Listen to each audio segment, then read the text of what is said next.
If I were to ever talk with you one-on-one about your idea or work with you directly, there's one question I'd ask right off the bat. Why does this need to be a nonprofit? It's one of the most important questions you ask yourself at the very beginning of your journey. And here's why. A lot of organizations can do good work. Businesses, social enterprises, and even community groups can make a real impact. But a nonprofit, and by that, I specifically mean a 501c3 organization.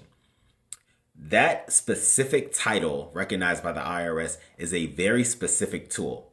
It's built for a certain kind of work. So before you apply, before you file the paperwork, before you write a mission statement, before you do anything, I want you to ask yourself honestly, does this need to be a nonprofit? So let me walk you through a few good reasons why people choose the nonprofit route. Number one, you're expecting a large donation and the donor wants to give to a nonprofit. This one's pretty straightforward. If someone's offering you a significant gift and they want a tax deduction, you'll need to be registered as a 501c3 organization to make it happen. Here's the second one. You want to partner with schools, churches, or other public institutions.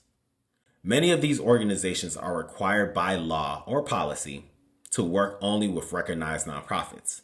If that's your audience or your main partner group, becoming a nonprofit might be essential.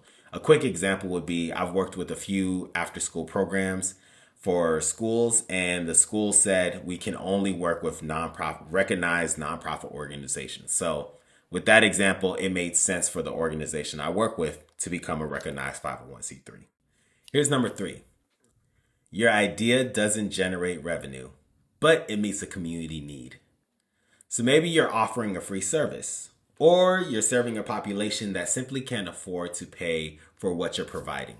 In that case, you'll likely rely on donations or grants to operate because you won't be able to get a revenue anywhere else. You have to get donations in order to operate your business.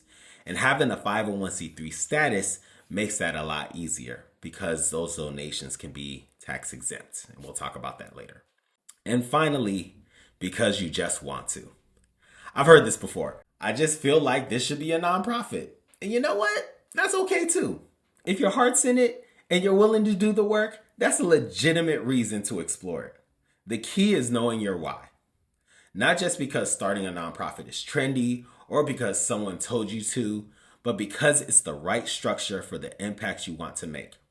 So before you take the next step, pause and ask yourself, does this need to be a nonprofit? If the answer is yes, great. Let's build it the right way.